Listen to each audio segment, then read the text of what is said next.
Mrs. Harris Goes to Paris is the enchanting tale of a seemingly ordinary British housekeeper whose dream to own a couture Christian Dior gown takes her on an extraordinary adventure to Paris, starring Lesley Manville. And then there the dress was, in front of me. And Lucas Bravo. It was so lovely to have that energy every day on set. It's a winning modern-day fairy tale from writer-director Anthony Fabian. The story is about somebody who's incredibly authentic, and that's timeless. I never thought nothing could be more beautiful. I'm Dave Karger. Welcome to Focus Features after the movie, Mrs. Harris Goes to Paris. I want to hear, for all of you, what was your first introduction to this story? Whether it was Paul Gallico's book, or someone telling you about it, or the script itself. I'd never heard of it, and I had a call from my friend Rima Horton, who is Alan Rickman's widow, and she said, Alan and I have loved this book and the screenplay for a very long time, and I think it's going to come your way, and we think that there's nobody better who could play it. So I thought, well, that's good enough for me. So of course I started Googling, and then I saw that there had been a film made with Angela Lansbury, and that kind of rang a bell, although I hadn't seen it. And so I thought, no, I'm not going to watch that now, because if I am going to do it, I want to kind of come at it without that preconceived notions about it. And here we are. And here we are. What about you, Lucas? Anytime there's a script going around with a Paris in the title, I just make sure to be a part of it. I think I read the book first. Tony brought it to my attention, and I absolutely loved it. And after shooting it, I actually watched the entire the old movie. Did you? Yes. Ah. Yes, I was a bit curious, but I didn't want to be influenced, so I did wait to be done. I was just missing this universe and the story, so anything to kind of get back to that. Oh, that's great. How about you? I was sent a script by my manager at that time, which was an adaptation, and it was a version by a producer who'd been trying to get this film made for a long time and was struggling to cast it. And so I was brought on board, and then I fell out with this producer and said, I'm going to have to move on, sorry. So I went off and made another film. And then when I finished that film, the rights to the book had become available again. So because I hadn't really been able to let go of this wonderful story, I went back to my manager, got the rights, and started again with a whole new screenplay. So it's been quite a long journey with this particular project. And Tony, Paul Gallico's work is 150 pages. It's a novella. But my understanding is that you really wanted to give your adaptation some more emotional heft and meaning. How did you go about doing that? I think one of the key problems with the book, if you like, is that Gallico never really explains to you why she wants this dress. And it was a question that kept coming up again and again. Why does she want this dress? Why does it mean so much to her? And, you know, dig as you might within the book, you're not necessarily going to find the answer. So we found various answers to that, which had to do with the fact that she's a widow, that her heart has in some way been put on ice for many years. And this dress in some way acts as a catalyst to unlock her heart. When I watched this, I thought to myself, Mrs. Harris is like a little sunnier than a lot of the Lesley Manville roles that I've seen, particularly lately, right? Was that part of the appeal?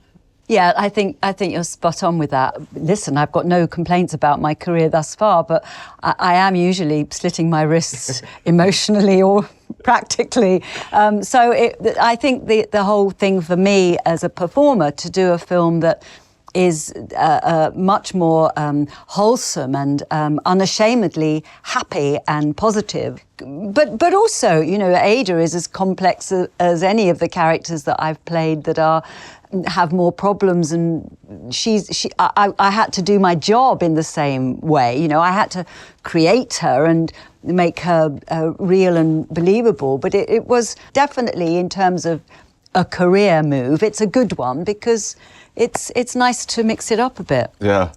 Lucas, I can tell there's a lot of love on this sofa. I can tell that you two particularly really hit it off and didn't know each other before this movie. When you know you're going to be acting with someone like Lesley, do you think like, how is it going to go? Are we going to like each other? Are we going to become friends? And how did you know that you would? I was mostly excited because you can see in her performances, you can tell about someone's energy. You can always be surprised, but I knew that I was going into something safe. And I was right, because the entire time we really became friends, and she helped me navigating this set to the best of my abilities, and made it really a safe place for me to try things. And we had also a little trio with Alba Batista, who plays Natasha, and that's what I missed the most when I left. Yeah, me too. I love the character of Andre Lucas because he's not just a looker. I mean, there's a real sensitivity to him, a little bit of an insecurity as well. Just a little bit. Where did you find all that? I like to start from a place of love and just try to see how in his past, his backup story, each traumas and the people he encountered made him, shift and shape his attitude and his physicality.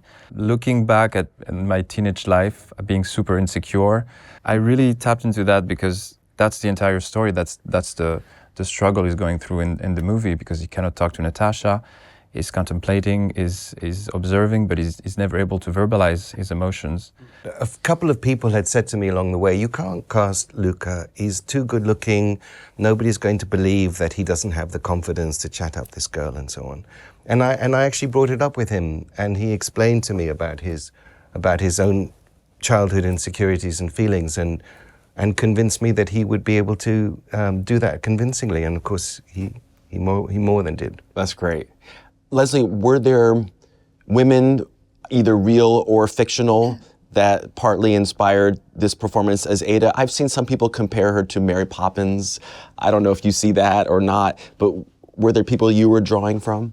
Yeah, I mean, my own background was working class, so I understood that world quite well. I understand it intrinsically very well. But, in terms of people that might have influenced me with Ada, I think I pick up things through just osmosis. Stuff goes in, and you remember little elements about people.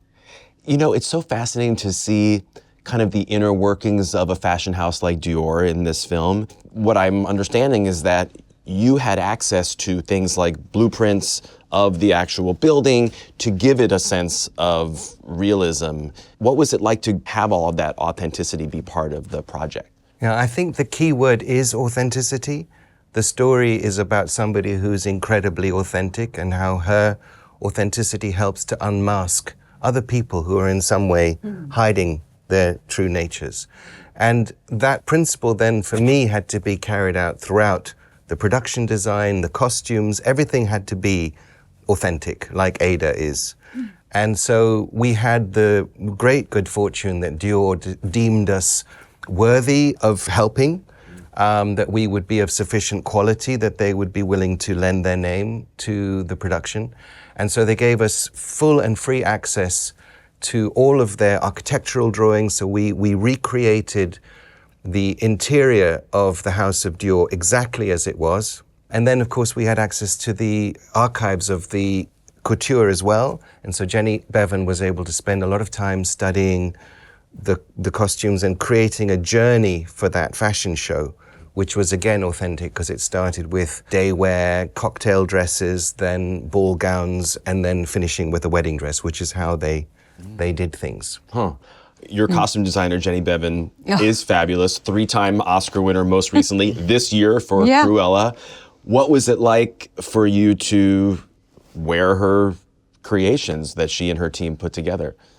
She works with you and is so humble, with everything she's accomplished and the talent she's going with. She just lets you be part of this creative process, and she's so much fun. She's she's a fun person, and I was happy with what we found together. I was really happy to get into that suit with the colors and the different textures. I can't put into words really how formidable it is to creatively spend time with her. I mean, she is a genius, and people talk to me with regards to Mrs. Harris about, what was it like with the gowns, and of course, wonderful. We had all the fittings for the gowns, fittings. But, the thing we had to get crucially was Ada's look as Ada's day-to-day. Because, Ada, you can see, is somebody who likes a bit of sewing herself and will make things more cheerful because she wants to perk up her life and perk up her hats. And so it was all of those details. I mean, the coat, getting the right coat for Ada. Particularly with Ada, the clothes help tell the story because you do see her wardrobe in London, and then when she's essentially borrowing your character's sister's clothes, when she's in Paris, and then, of course, the gowns that you mentioned. Yes. That must be interesting when you have a character that gets to tell the story through clothing like that. Yeah. Right. And what Jenny always says is, I'm not a costume designer, I'm a storyteller. Absolutely, the costumes have to tell the story every single time. It's not about something looking nice or having being a pretty color or pattern. It's about how does this help tell the story. We also had Luciana Righi, who is the production designer, and one of the very important things for me was to establish the difference between London and Paris in terms of how these places look. It was all very organic and very natural, and it was really Jenny who led with the idea that London had to feel softer with greys and browns and greens, and that Paris had to be sharper with more defined black and white and stronger colors. Lesley, am I correct that you actually recommended the DP, the cinematographer, I did. Felix, on the film? Yeah, I'd worked with him a few times, and in my capacity as exec producer, don't ask me to go out and raise $1 million, but I can talk creatively, and that's what Tony and I did. Once I was on board, that those were the conversations we had, and I kind of just instinctively felt that he'd be good. He'd be good for Mrs. Harris. So I just kind of suggested him to Tony, and then Tony did the rest. Pardon me with this question, but if there's one piece of this movie that just gives me the most delight, it's the shots of Lesley as Ada, reaction shots. When she's watching the fashion show, when she's watching the Greyhound race, it just gave me so much joy to watch your face in reacting to all of this excitement and beauty that was so new. What was it like for you and Felix, your DP, to shoot that and to see that? And how did you know you were getting exactly what you needed? Well, just cast Lesley Manville. That is really the answer to everything. I take no credit whatsoever for any of that. Somebody asked me in another interview about those moments of her seeing the clothes, and they said, "Oh, did you work out what kind of face you were going to make when you saw?" And of course, you can't do that. But in all honesty, when all of these clothes, which I knew very well from my research on Phantom Thread, Dior clothes that I've seen pictures of many, many times, and then there the dress was in front of me. In a way, I have to admit, there's some Lesley channeled through Ada, because you just can't help but go, wow, look, especially the one that Alba wears, which is such an iconic dress. And of course, I mean, look at her, look at that young woman. And we did have one device in order to kind of enhance the outer body experience that Ada has when she's looking at the dress that she sees for the first time and the dress that she wants in the fashion show, where we have Ada moving towards the dress and the background remaining still, and that gives this kind of slightly weird feeling. So I had to sit on the dolly, the camera dolly, and be moved in and out. Right. It adds to the magic for sure. How do you hope a movie like this that is very, post-World War II in its time frame will land with an audience today? Wow. In the last 10 years, there's been a shift, slow shift, and hopefully a shift that will continue, of putting women of my age on screen, up front and central, women who are characters who are determining their own fate. They're not just an appendage to a husband or a partner, whatever. In some ways, that becomes positive in itself. But also, on top of that, it feels like the kind of film we are ready for now. You can just go to the cinema, shut the rest of the world away, just temporarily, because we need to do that, and just escape into this beautiful, slightly fantastical world of Ada Harris and just go with her on her journey. And also, you know, she's quite ahead of her time, really, for that period. A woman who is dusting herself down after losing her husband and not just letting the world crush her. And obviously then a woman of 50 plus was like the equivalent of being a woman of 80 plus, 90 plus now. You know, your kind of life was thought of as being over. And the dress, I think, becomes a kind of a metaphor for her need to push forwards and to seek something else. And that's an interesting story to tell that anyone can relate to. I would love to hear Lucas's answer as the youngest person on the couch. How is this I going think to that was a appeal? perfect answer. I love your answer. It's of course. That's the right one. There are more than one perfect answer there. I think it's hard to remember that this industry was created in the first place for entertainment and escapism, and this is really the kind of story where you can, once you pass the doors of the cinema, you can really forget everything, and it feels good to see someone reconnecting to her instinct and just in the long run getting what she wants just through the medium of operating out of love. I think aspiration is a completely contemporary thing, that their audiences today are as likely to have something that they desire that is slightly out of their reach. And so I think on that level it's a universal desire to have something that you can't quite obtain. And that's timeless. It doesn't matter about the period. Mm.